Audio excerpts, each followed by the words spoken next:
pan ych chi'n edrych ar y darn o gerddoriaeth ar y chwith, byddai'n gweud Bryniau Kasia, sef Khasi Hills. Yeah? Felly dyma emyn wedi cael ei enwi ar ôl y maes cenhadol. Wedyn ar y top dde, wedyn, chi'n gweld hen alaw. A mae hwnna'n digwydd lot yn y llyfr emynau.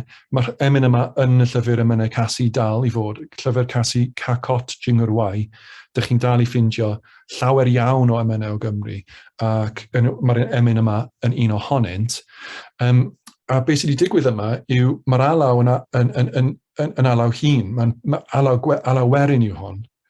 A mae rhywun wedi rhywbwynt cysylltu'r geiriau gyda geiriau Pant y Celyn gyda'r alaw. Ond yr alaw greiddiol oedd can werin o'r enw Wel Bachgen Ifanc Ydwyf.